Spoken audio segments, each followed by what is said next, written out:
Student, good morning. Today we will study in general knowledge class 5th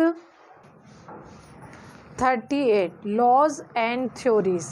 इस chapter में हम किसी theory के बारे में और जिन्होंने लॉ बनाए और मतलब साइंटिस्ट जिन्होंने उन साइंटिस्ट जिन्होंने अपने प्रयोग करके बहुत सारे लॉज बनाए गए, उन लॉज के बारे में हम पढ़ेंगे। साइंटिस्ट और उनके लॉज है मैच द फॉलोइंग।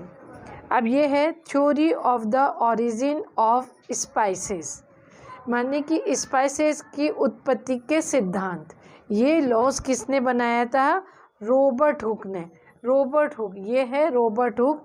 इन्होंने सिद्धांत ऑफ मतलब theory of origin of spices के उत्पत्ति के सिद्धांत को इन्होंने बनाया था। अब नेक्स्ट है nuclear theory of atom. Nuclear theory of atom. Nuclear theory of atom. Atom मतलब होता है परमाणु। परमाणु के केंद्र में नाभिक होती है जिसमें कि न्यूट्रॉन और प्रोटॉन होते हैं। नाभिक के चारों ओर इलेक्ट्रॉन के बादल होते हैं। तो ये थ्योरी किसने बनाई थी? लुईस पास्चर ने। लुईस पास्चर ने ये खोज निकाला था कि परमाणु, तो ये न्यूक्लियर पास्चर ने इसके एटम की थ्योरी बताई थी कि ये किस तरीके से काम करता है। इसमें न्यूट्रॉन होते हैं और इसमें प्रोटॉन होते हैं और इसमें इलेक्ट्रॉन होते हैं, और इलेक्ट्रॉन क्या करते हैं, उसके चारों चक्कर लगाते हैं। तो इसकी थ्योरी किसने बताई थी? लुईस पास्चर ने। अच्छा है क्वांटम थ्योरी। क्वांटम थ्योरी किसने बताई थी? आर्चीमेड्स ने। आर्चीमेड्स ने क्वांटम थ्योरी बताई थी। क्वांटम थ्योरी के हिसाब से फिजिक्स का वह हिस्सा जिसमें बहुत छोटे कणों, जिसे मॉलिक्यूल कहते हैं, एटम और इलेक्ट्रॉन, प्रोटॉन और न्यूट्रॉन कणों को समझाया जाता है, उसको क्वांटम थ्योरी कहते हैं। इन चीज़ों को समझाने कि मतलब ये वर्क कैसे करते हैं, इसको समझाया था। वो किसने समझाया था? आर्चीमेड्स ने। हाँ, अब है थ्योरी ऑफ रिलेटिविटी यानी सापेक्षता का नियम। सापेक्षता का नियम अल्बर्ट आइंस्टीन ने उसकी खोज अल्बर्ट आइंस्टीन ने कही थी। इस प्रिंसिपल के अनुसार सापेक्षता का नियम जो है, थ्योरी है, वो अल्बर्ट आइंस्टाइन ने इजाद की थी। अब आ जाते हैं principle of lever and the specified gravity. ये principle of lever and specified gravity object की डेंसिटी, वाटर की डेंसिटी, यह ऑब्जेक्ट पानी में डूबने वाली है या तैरने वाली है, कितना ऑब्जेक्ट पानी में डूबेगा और कितना वो बाहर रहेगा। तो इसका लॉ जो मतलब इजाद किया था, वो डेनियल रूथरफोर्ड ने किया था। ये किसने किया था? डेनियल रूथरफोर्ड ने।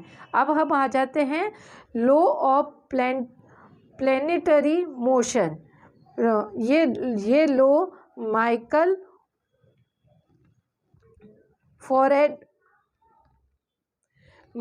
फोरडे ने किया था। Law of planetary motion. इस नियम के अनुसार प्रत्येक ग्रह सूर्य के प्रेरित दीर्घवर्ती काल यानी कि गोला, ये इस तरीके से यानी एलिप्टिकल यानी कि जो अंडे के आकार में जो गोला होता है उसको एलिप्टिकल कहते हैं। तो मतलब सूर्य इस नियम के अनुसार जो भी मतलब ग्रह है वो सूर्य के इलेप्टिकल तरीके से गति करता है, यानी चारों ओर चक्कर लगाता है, तथा सूर्य उस दीर्घ वृत्त के किसी एक फोकस पर होता है। विभिन्न ग्रहों की कक्षाएं भी भिन्न भिन्न होती है। तो ये लॉ किसने बताया था हमें? माइकल फोरडे ने। माइकल फोर्डे ने ये वाला लॉ बताया गया था। अब हमारा आता है atomic theory. Atomic theory John Dalton ने बताई थी, जिसके अनुसार प्रत्येक पदार्थ छोटे छोटे कण से मिलकर बना होता है, जिन्हें कि परमाणु कहते हैं, और परमाणु को किसी भी भौतिक या रासायनिक विधि से विभाजित नहीं किया जा सकता। यानी कि किसी भी पदार्थ को सबसे छोटा कण जो होता है वो परमाणु होता है, उसको हम किसी भी तरीके से तोड़ नहीं सकते हैं। अब आ जाते हैं cell theory. Cell theory Isaac Newton ने बताई थी। सेल सजीव के शरीर की रचनात्मक व क्रियात्मक इकाई होती है। सेल क्या होता है? सेल जो हर सजीव में पाया जाता है, जो कि रचनात्मक और क्रियात्मक, यानी कि वो अपने जैसा सेल खुद उत्पन्न करने की उनमें क्षमता होती है, और वे सतह जनने की सामर्थ्य होते हैं। सभी सजीवों का एक या एक से अधिक सेल से मिलकर बना होता है। हर सजीव क्या है? एक या एक से सेल से अधिक मिलकर बना होता है। सभी कोशिकाओं की उत्पत्ति पहले से उपस्थित किसी अन्य सेल से होती है। तो ये जो थ्योरी है ये किसने बताई थी? इसाक न्यूटन ने। अब लॉ ऑफ इलेक्ट्रोलाइसिस, इलेक्ट्रोलाइसिस का लॉ किसने बताया था? चार्ल्स डार्विन ने। किसने बताया था? चार्ल्स डार्विन ने। हाँ, लॉज ऑफ इलेक्ट्रोलाइसिस में क्या होता है? दो या दो से अधिक अपघट्य के विलयन में समान मात्रा की विद्युत प्रवाहित की जाती है। अगर हम उसमें समान मात्रा की किसी विलय में समान मात्रा की विद्युत धारा प्रवाहित करते हैं तो इलेक्ट्रोड पर उस पदार्थ के कण उसी मात्रा में चिपक जाते हैं, और वो उनके रासायनिक तुल्यांक E के समानुपातिक होते हैं। तो ये मतलब लो इलेक्ट्रोलाइसिस यानी चार्ल्स डार्विन ने इजाद किया था। अब लॉ ऑफ इनहेरिटेंस किसने बनाया था? मैक्स वेन प्लैंक ने बताया था। इस नियम के अनुसार जिसे F1 पीढ़ी, यानी कि मतलब एक पीढ़ी होती है, जैसे उन्होंने पौधे लिए थे, पौधे पर उन्होंने रिसर्च किया था, उसने एक पौधे का F1 किया था, F1 रखा था। F1 पीढ़ी में पाए जाने वाले दोनों जनक युग्मक विकल्प T, एक तो मतलब कैपिटल T नाम रखा था, दूसरा का स्मॉल t। तो ये पृथक पृथक होकर युग्मक के माध्यम से संतति में पाए जाते हैं। F2 पीढ़ी में लक्षण प्रारूपिक रूप से अभिव्यक्त होते हैं, जैसे कि मतलब इनको जब ये आपस में मिलकर एक युग्मक बनाते हैं, और जब T और T मिलकर आगे जो मतलब पौधे पैदा करते हैं तो वो F2 में उसकी सारे गुण आ जाते हैं। ठीक है, अब हम पढ़ेंगे लॉज ऑफ मोशन।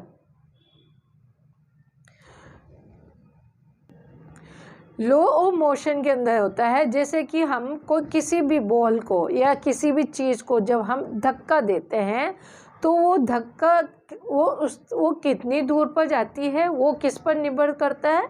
हमारे जो प्रेशर जो प्रेशर पड़ता है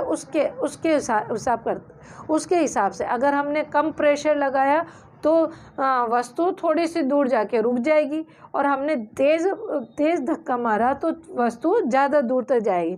तो किसी वस्तु के संवेग में आया बदलाव उस वस्तु पर आरोपित बल के समानुपाती होता है तथा समान दिशा में घटित होता है। यानी कि हम जिस तरफ वस्तु को हम धकेलेंगे तो वो वस्तु उस ओर जाएगी। और इस लॉ को जोहन मेंडल ने ये लॉ प्रतिपादित किया था। अब हम आ जाते हैं जेम थ्योरी जोहान्स केपलर ने इजाद की थी। इसका मतलब होता है the theory that all infection disease are caused by the microorganisms. मतलब जितने भी मतलब बीमारियां हैं उनका इन्फेक्शन किसके द्वारा होता है? माइक्रोजेनिज्म के द्वारा होता है। और ये थ्योरी जेम्स ने इस थ्योरी को ईजाद किया था। तो बच्चों ये आपको समझ में आ गया होगा। इस चैप्टर को आपको लर्न करना है और इनके लॉज को समझना है और कौन सा लॉज कौन से साइंटिस्ट ने ईजाद किया था ये आपको इसमें लर्न करना है।